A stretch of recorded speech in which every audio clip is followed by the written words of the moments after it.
En 2024, nous avons découvert l'histoire fascinante d'un homme exceptionnel.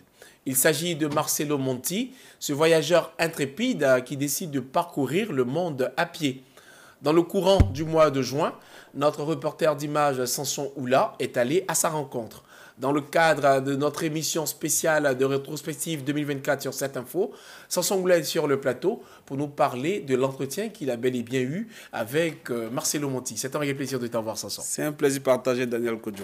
Alors, Marcelo Monti quitte le Maroc pour la Côte d'Ivoire. Il est dans son parcours à pied de ce voyage intrépide. Yeah. Tu décides d'aller le rencontrer. Mais avant tout, comment se fait la rencontre?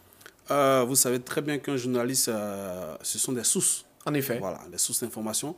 Et nous sommes allés, tel que nous avons eu l'information que Marcelo Monti allait se diriger sur Abidjan. Nous sommes entrés en contact avec notre source d'information qui nous a donné déjà le contact, le numéro de Marcelo. Nous sommes allés auprès de l'ambassade d'abord du Brésil, puisqu'il est brésilien, voilà, qui nous a rapidement donné l'accord. Et puis, en même temps, nous avons appelé Marcelo pour pouvoir le rencontrer. Alors, comment ça se passe? On appelle un gars qui ne s'attend pas forcément à vous. Exactement. C'est quoi sa réaction au téléphone? Et comment vous le rencontrez? Du coup, il était très ravi de nous recevoir. D'accord. Parce que déjà, c'était un réel plaisir pour lui de partager déjà son périple, déjà son aventure. C'était un réel plaisir. Et quand on l'a rencontré, il était pressé de nous présenter tous les objets avec lesquels il se déplace et de nous montrer un peu les différentes vidéos des différents pays qu'il a eu à traverser, tout ça. Donc, à chaque parcours, il se permet de se filmer. Exactement. Avec son téléphone portable, il se permettait de se filmer avec les différentes populations, montrer un peu la chaleur humaine, la chaleur des populations, la nourriture qu'il partageait, les difficultés qu'il rencontrait lors de son parcours, lors de la traversée des différents pays également. On aura l'occasion de revenir plus en profondeur sur ces conditions de voyage. Mais toi, en tant que journaliste, je veux dire, il y a plusieurs sujets qui tablaient. Pourquoi Marcelo Monti?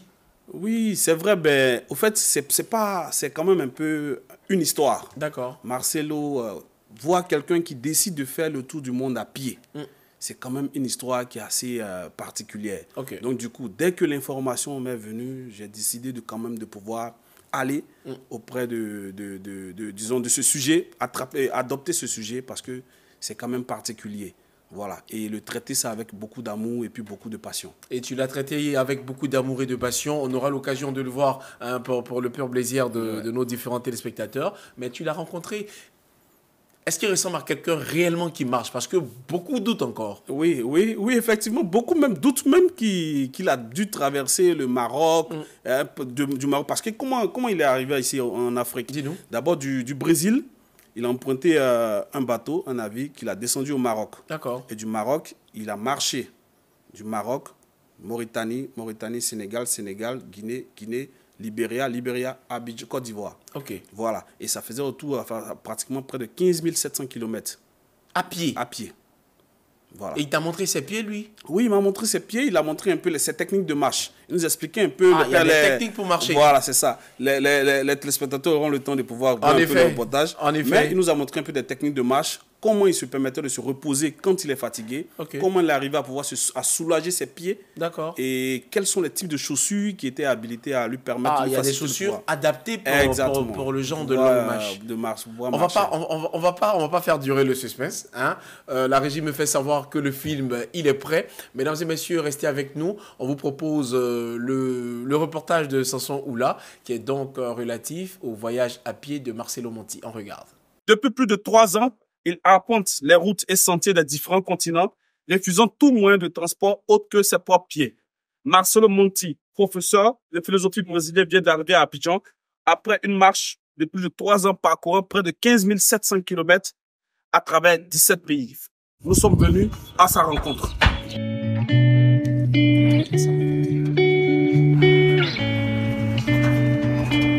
Bonjour Marcelo. Bonjour. À quoi va? Merci beaucoup. On arrive en Côte d'Ivoire. Merci beaucoup. Ça, c'est une phrase que j'entends depuis que je suis arrivé ici. Bonne arrivée, bonne arrivée. C'est le pays où j'ai entendu le plus cette phrase. Aline, c'était ma sœur. Elle avait 28 ans. Elle est décédée peut-être on peut dire que c'était à cause du sida, mais j'ai dit que c'était à cause de préjugés. Et pour avoir une vie heureuse, le plus important, c'est le contact avec les gens. Et l'idée, c'était né à partir d'une histoire difficile, c'est le décès de ma sœur, de faire un tour du monde, mais aussi le désir d'avoir une vie marquée par la rencontre avec les gens. Pour dire, qu'est-ce que je porte dans le pouce-pouce? Le minimum. Le minimum. Contenant quoi? Je porte un pantalon, un paire de pantalons, 2 pantalons courts, 2 chemises manches courtes, 2 chemises manches longues, un sac de couchage, une tente, un réchaud, même j'ai un problème avec mon réchaud, mais un réchaud, et la nourriture, oh, c'est tout. Et un ordinateur, quelque chose d'électronique, mais c'est tout. J'essaie de voir le monde comme une grande maison, une grande famille, et c'est normal que vous allez voir votre cousin qui habite dans l'autre coin de la ville. Et comme vous êtes mes frères, vous, les Ivoiriens, vous êtes mes frères, je viens voir ma famille. Je suis ici en famille avec cet esprit. Quelle est votre stratégie pour maintenir votre santé physique et mentale au cours de cette aventure? Eh bien, au niveau de la santé, ici à Abidjan, je suis allé voir les médecins. Au niveau mental, je crois que c'est ça, il faut écouter les gens. Il faut voir chaque personne à partir de son histoire, accueillir son histoire. Ce que je peux apporter, c'est mon bonheur. Et je crois que ça nous donne un peu de l'équilibre aussi. Qu'espérez-vous que les gens retiennent de votre voyage? Je pense pas que ça va inspirer les gens à faire un tour du monde à pied. Mais parfois, si quelqu'un partage avec les autres son rêve, plusieurs vont dire non, ça, ce n'est pas possible. Si je marchais à pied, si je suis arrivé ici à pied, c'est pour vous dire, votre rêve, il a du sens. C'est possible. C'est pas impossible de l'accomplir tout seul, mais c'est possible de le faire en communauté avec les autres. Il faut aller chercher vos rêves. Il faut continuer à croire que c'est possible, aller au-delà de ce qui s'était imposé par la culture, la société et les difficultés. Je vous souhaite une bonne route et juste pour finir, ce voyage s'appelle le chemin de la ligne, un voyage pour la vie, une réponse au sida. Je crois que c'est un chemin pour dépasser les préjugés et essayer de bâtir un monde fraternel.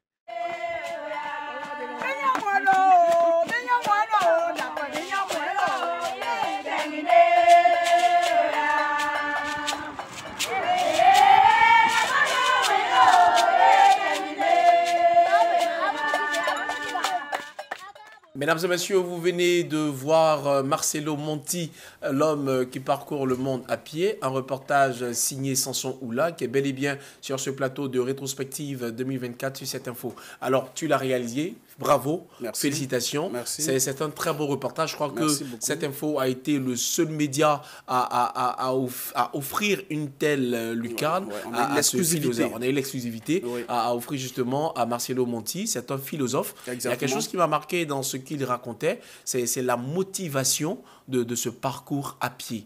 Il le fait en hommage à sa sœur. Oui, il nous l'a raconté, hein, il le fait en hommage à sa sœur qui est décédée du sida. D'accord. Et comme il le dit ici bien dans le reportage, c'est à cause des préjugés. D'accord. Voilà, qu'elle est décédée du sida. Donc lui, il souhaiterait à travers son parcours démontrer aux personnes qu'il ne faut pas te baser sur des préjugés pour pouvoir avancer. Voilà. Donc il faut toujours être là, à lapider les gens, à toujours être en train de pouvoir penser qu'est-ce que l'autre pense de moi, tout ça également. Donc il faut toujours avancer, être optimiste et puis avoir toujours la bonne foi. Alors, on a constaté un truc, c'est une brouette. Yes. Avec, je ne sais pas si c'est une bâche qui est là-dessus. C'est une petite bâche qui permet de recouvrir. Il y a quoi à l'intérieur?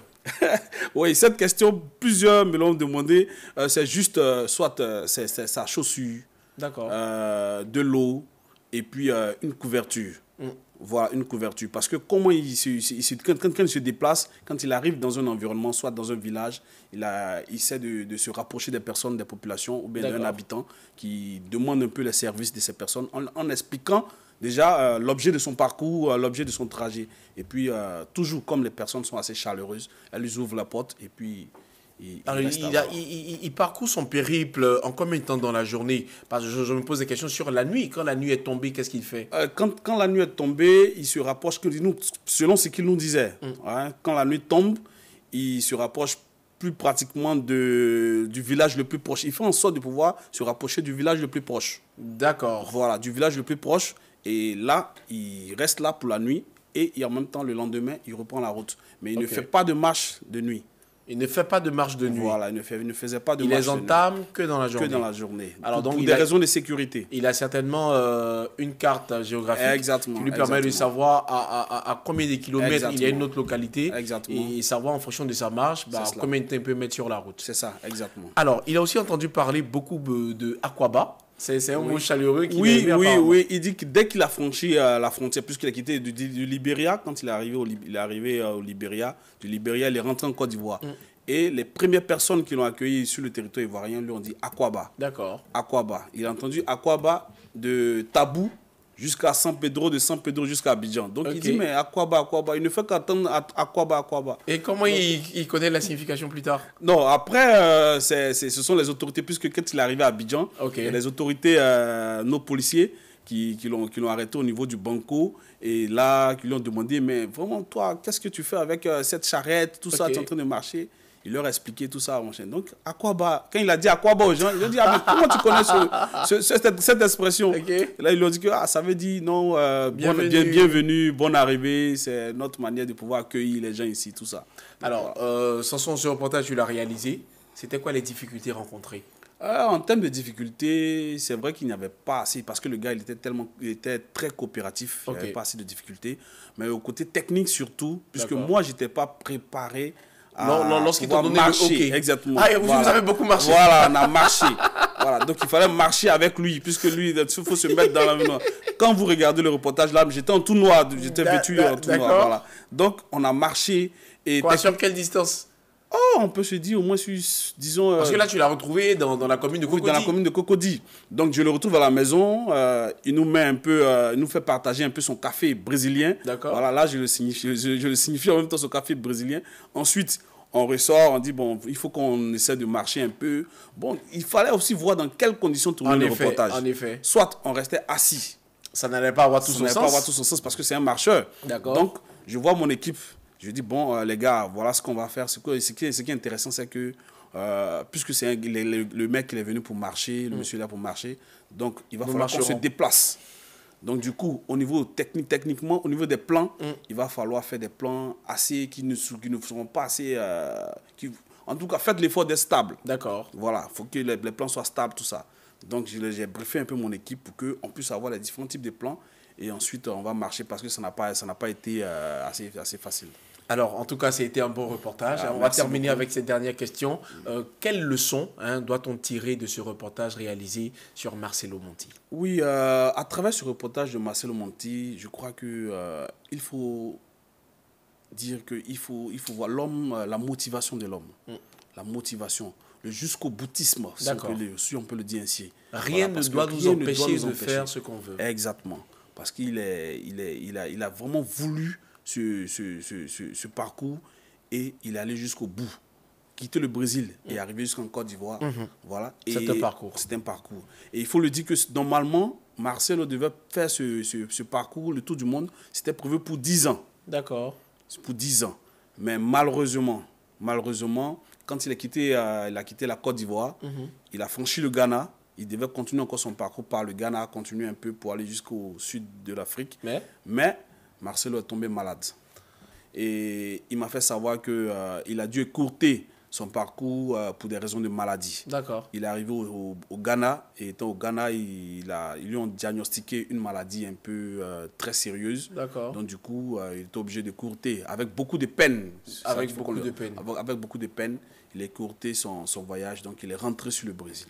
Il est rentré sur le Brésil. En tout cas, nous, on salue tout l'effort qui a été consenti depuis toutes ces années. C'est ça. Exactement. Merci, Samson, d'avoir été sur ce plateau. Merci beaucoup, Daniel. Mesdames et messieurs, cette émission est terminée. Ce numéro dédié au reportage de Samson Oula qui parlait donc de Marcelo Monti, l'homme qui parcourt le monde à pied. Restez sur cette info, les programmes se poursuivent.